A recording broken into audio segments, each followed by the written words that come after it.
வணக்கம். தமிழ் வெற்றிலை சமையலுக்குள்ளே போகலாம் வாங்க. நம்மளோட சேனலை நீங்கள் ஃபஸ்ட் டைமாக பார்க்குறீங்க அப்படின்னா சப்ஸ்கிரைப் பண்ணிக்கோங்க. பக்கத்தில் இருக்க பெல் சிம்பளையும் கிளிக் பண்ணிக்கோங்க. ஆல் பட்டனையும் செலக்ட் பண்ணி விட்டுருங்க ஃப்ரெண்ட்ஸ். அப்போ தான் நான் போடுற வீடியோ உடனுக்குடனே உங்களுக்கு நோட்டிஃபிகேஷனில் கிடைக்கும். வாங்க வீடியோக்குள்ளே போகலாம். இது முடவன் ஆட்டுக்கால் கிழங்கு, சைவ ஆட்டுக்கால் கிழங்குன்னு சொல்லுவோம் இதை இப்போ நம்ம சூப் பண்ண போகிறோம். இதுக்கு என்னென்ன நன்மைகள் இருக்குது, இதோட என்னென்ன பொருள் சேர்த்து நம்ம சூப் பண்ணணும், யாரெல்லாம் சாப்பிடணும், யாரெல்லாம் சாப்பிடக்கூடாது, இதில் என்னென்ன சத்துக்கள் இருக்குது எல்லாத்தையும் நம்ம வீடியோவில் தெரிஞ்சுக்கலாம். வீடியோவை ஸ்கிப் பண்ணாமல் பாருங்கள். இப்போ நான் கிழங்கு ஆட்டுக்கால் வாங்கிட்டு வந்தாச்சு, முடவன் ஆட்டுக்கால் கிழங்கு வாங்கிட்டு வந்தாச்சு.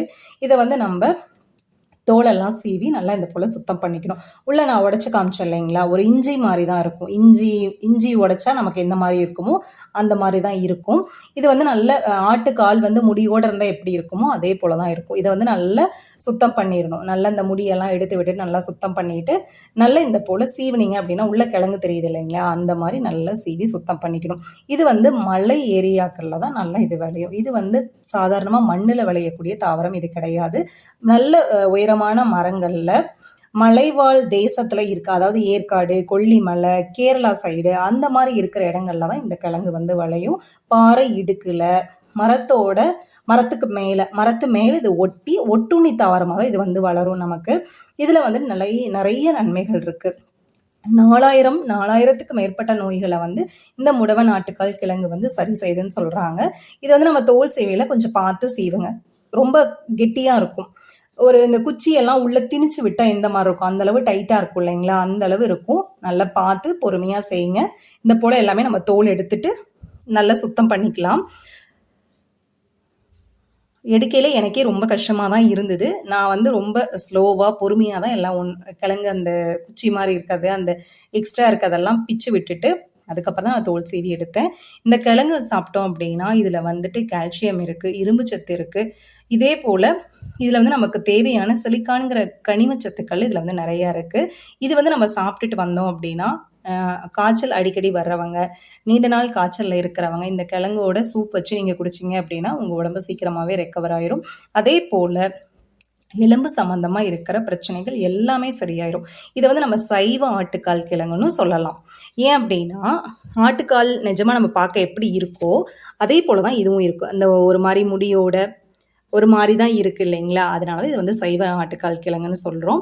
இது எலும்பு சம்மந்தமாக இருக்க அத்தனை பிரச்சனைகளையும் சரியாகும். முதுகு வலி, மூட்டு வலி, கீழ்வாதம்னு சொல்லுவோம், அந்த குதிங்கால் கிட்ட வலி இருக்கும் இல்லையா அவங்க, அதே போல் கால் பின்னாடி சதையை இழுத்த மாதிரி வலி இருக்கும் அது, அதே போல் பீரியட்ஸ் டைமில் சில பேர்த்துக்கு வயிறு வலி ஜாஸ்தியாக இருக்கும், சில பேர்த்துக்கு கீழ் முதுகு வலிக்கும், சில பேர்த்துக்கு பேக் பெயின் ஹெவியாக இருக்கும். அவங்கெல்லாம் இந்த மாதிரி சூப் வச்சு குடிச்சிங்க அப்படின்னா அது சரியாயிரும். அதே போல் இன்னொரு முக்கியமான விஷயம் என்ன அப்படின்னா, தலை முதல் கால் பாதம் வரை நமக்கு எங்கெல்லாம் வலி இருக்கோ, என்னெல்லாம் பிரச்சனை இருக்கோ அது எல்லாத்தையும் சரி பண்ணுற கிழங்கு தான் இந்த முடவன் ஆட்டுக்கால் கிழங்கு. இது நம்ம உடம்போட ஆரோக்கியத்துக்கு இதை நம்ம எடுத்துக்கிட்டோம் அப்படின்னா அவ்வளோ சத்துக்கள் இதில் இருக்குது. இது அவ்வளோ உடம்பு பிரச்சனையும் சரி பண்ணிடும். குழந்தைங்களுக்கெல்லாம் இப்போ வளர்கிற குழந்தைங்க, சில பேத்துக்கெல்லாம் கால் வலி, மூட்டு வலி, வாதம் அப்படிலாம் நிறைய இருக்கு இல்லையா, அவங்களாம் இதை எடுத்துக்கிட்டிங்க அப்படின்னா உங்களுக்கு சீக்கிரமாகவே சரியாயிரும். அதே போல் இந்த ஆட்டுக்கால் கிழங்கு வாங்கிட்டு நம்ம சூப் வச்சு குடித்தோம் அப்படின்னா நம்ம உடம்புல இருக்கிற அத்தனை பிரச்சனைகளும் நமக்கு சரியாயிரும். இப்போ நான் எல்லாத்தையும் தோல் சீவிட்டேன். இப்போ நல்லா கழுவிக்கலாம். இதை நம்ம முடிகிற வரையிலும் நல்லா எல்லாத்தையும் நல்லா தோலை சீவி எடுத்துக்கோங்க. இப்போ இதை நம்ம குட்டி குட்டியாக கட் பண்ணிக்கலாம்.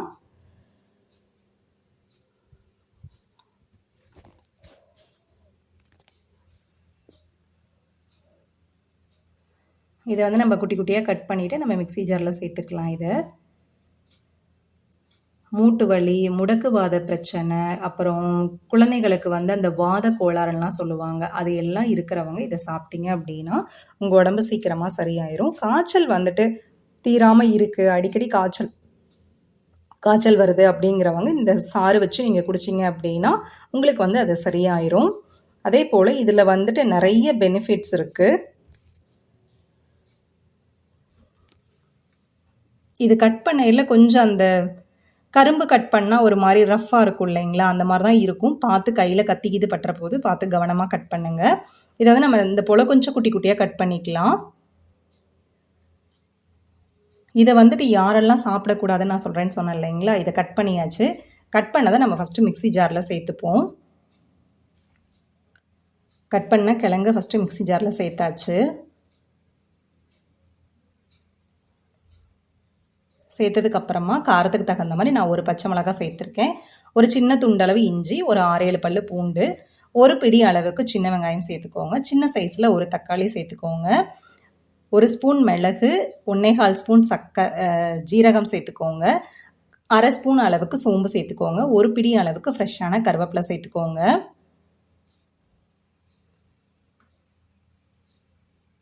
கருவேப்பிலை சேர்த்துட்டு கொஞ்சம் போல் மல்லி இலை சேர்த்துட்டு நம்ம வந்து மிக்ஸி ஜாரை அரைச்சி எடுத்துக்கலாம். கொஞ்சம் திருன்னு அரைச்சி எடுத்துக்கோங்க. ரொம்ப நைஸாக அரைக்க முடியாது, அரைக்கவும் வேண்டாம். கொஞ்சம் திருன்னு அரைச்சி எடுத்துக்கலாம். அது மிக்ஸி ஜாரோட அப்படியே ஒரு ஓரமாக இருக்கட்டும். கொஞ்சம் நல்லெண்ணெய் சேர்த்துக்கோங்க. ஒரு அடிகனமான அகலமான பாத்திரம் எடுத்துகிட்டு அடுப்பில் நல்லா ஹீட் ஆனதுக்கப்புறமா கொஞ்சம் நல்லெண்ணெய் சேர்த்துக்கோங்க. ஒரு சின்ன துண்டளவுக்கு பட்டை 2 சேர்த்துக்கோங்க. 2 கிராம்பு, ஒரு ஏலக்காய் சேர்த்துக்கோங்க. லைட்டாக இது வந்து எண்ணெயில் பொரியட்டும். பொரிஞ்சதுக்கு அப்புறமா நம்ம அரைச்சி வச்ச விழுதை வந்து உள்ளே சேர்த்துக்கலாம். உள்ளே சேர்த்துட்டு இதை பச்சை வாசனை போகிற வரைக்கும் ஒருக்கா கலந்து விட்டுறலாம். நம்ம மிக்ஸி ஜாரில் அரைச்சோம் இல்லைங்களா, அந்த விழுதை உள்ளே சேர்த்திட்டு பச்சை வாசனை போகிற வரைக்கும் நல்லா கலந்து விட்டுறலாம். அடுப்பை வந்து கொஞ்சம் மிதமான தீயிலே வச்சுக்கோங்க. அவ்வளோதான், நல்லா கலந்தாச்சு. பச்சை வாசனையும் போயிடுச்சு. இப்போ இதுக்கு தேவையான அளவுக்கு நம்ம தண்ணி சேர்த்துக்கலாம். நான் வந்து ஒரு 1 லிட்டர் போல் தண்ணி சேர்த்துருக்கேன். தண்ணி சேர்த்துட்டு நல்லா ஒருக்க கலந்து விட்டுருங்க. அடுப்பு வந்து இப்போ இன்னும் கொஞ்சம் அதிகப்படுத்திக்கோங்க.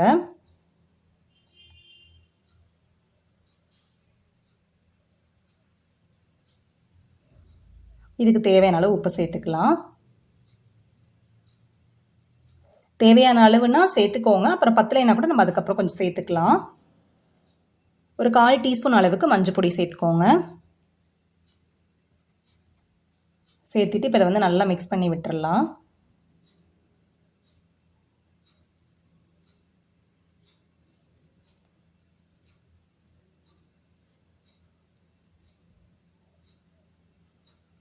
மிக்ஸ் பண்ணதுக்கப்புறமா மூடி போட்டு வச்சிடலாம். நல்லா இது கொதி வரட்டும்.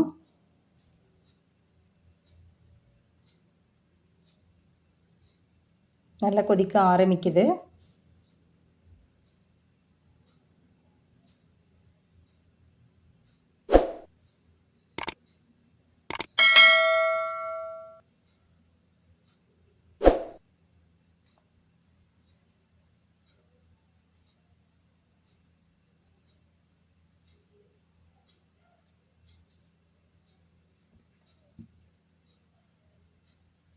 நல்ல ஒரு கொதி வர ஆரம்பிக்குது. இந்த ஸ்டேஜில் நம்ம நல்லா கலந்து விட்டுறலாம்.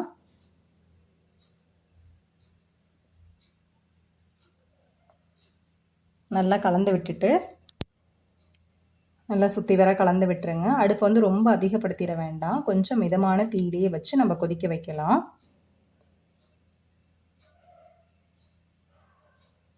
ஏன்னா மிதமான தீயில வச்சு நம்ம கொதிக்க வச்சோம்னா தான் இதோட எசன்ஸ் எல்லாமே இந்த தண்ணிக்குள்ளே இறங்கி ஃபில்டர் ஆகும் நமக்கு. நல்லா இது வந்துட்டு மிதமான தீயிலே நல்லா கொதி வரணும்.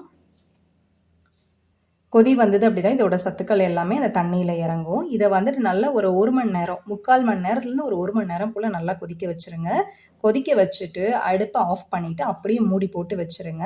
அடுத்த நாள் காலையில் எழும்பிட்டு லைட்டாக வெதுவெதுப்பாக சூடு பண்ணிவிட்டு நம்ம வடிகட்டி நம்ம சூப் குடிச்சிக்கலாம். அப்போ தான் இதில் உள்ள சத்துக்கள் நமக்கு முழுமையாக கிடைக்கும். மூடி போட்டு வச்சு நான் கொதிக்க வச்சுருக்கேன். இது வந்து யார் சாப்பிடக்கூடாதுன்னு சொல்லி சொன்னேன் இல்லைங்களா, இவங்க வந்துட்டு ப்ரெக்னன்சிக்கு ட்ரை பண்ணுறவங்க சாப்பிடக்கூடாது. ஆல்ரெடி ப்ரெக்னன்சியாக இருக்காங்க இல்லையா, மாசமாக இருக்கிறவங்க இது வந்து சாப்பிடக்கூடாது.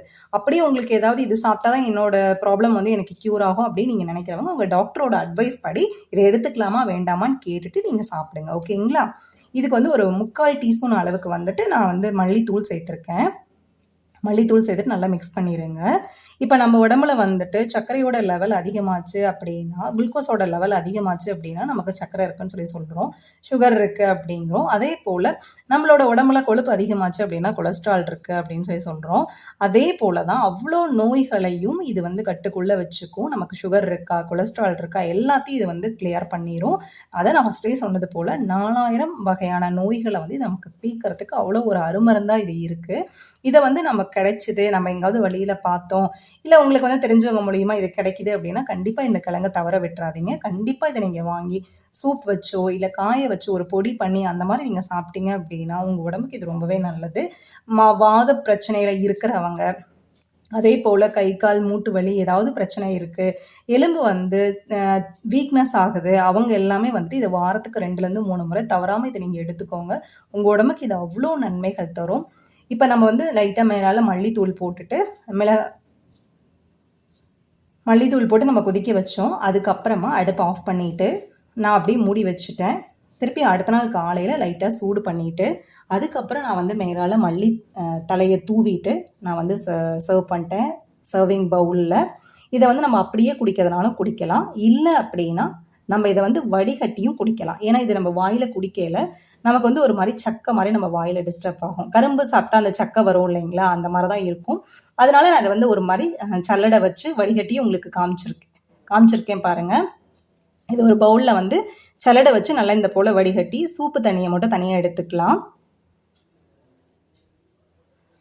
உங்களுக்கு இது வந்து டிஸ்டர்ப் இல்ல, நான் அப்படியே குடிச்சுக்கிறனாலும் தாராளமா நீங்க குடிச்சுக்கலாம். இல்ல எனக்கு வந்து ஒரு மாரி சக்கையா இருக்கு, டிஸ்டர்பா இருக்கு அப்படின்னு நீங்க நெனச்சீங்கன்னா, தாராளமா நீங்க இந்த போல வடிகட்டியும் குடிச்சுக்கலாம். நான் கப்ல மாத்திர்றேன் பாருங்க. வடிகட்டியாச்சு. வடிகட்டினத நம்ம ஒரு கப்ல மாத்தியாச்சு. மாத்துனதுக்கு அப்புறமா நீங்க விருப்பப்பட்டீங்கன்னா, மேலால ஒரு 1/2 ஸ்பூன் அளவுக்கு நல்லெண்ணெய் சேர்த்துக்கலாம். விருப்பம் இல்ல அப்படின்னா விட்டுறலாம். மிளகுத்தூள் தூவிட்டு, மல்லி இலைய தூவிட்டு அழகா சர்வ் பண்ணீங்க அப்படின்னா, முடவ ஆட்டுக்கால் கிழங்கு சூப் வந்து நமக்கு ரெடி ஆயிரும். அத்தன நன்மைகள் இதுல வந்து கொட்டி கிடக்கு. கண்டிப்பா இது நம்ம வந்து வாரத்துக்கு ஒரு 2லேருந்து 3 முறையாவது எடுத்துக்கணும். குழந்தைகள் இருக்க வீடு தவறாம எடுத்துக்கோங்க. வயசானவங்க, அதாவது பெரியவங்க கை, கால் மூட்டு வலியில இருக்கிறவங்களுக்கும் கண்டிப்பா இத போல செஞ்சு குடுங்க. அவங்களுக்கும் அவங்களோட பிரச்சனையிலேருந்து சீக்கிரமா வெளியில வரதுக்கு இந்த கிழங்கோட சூப் வந்து ரொம்பவே ஹெல்ப் ஹெல்ப் பண்ணும்.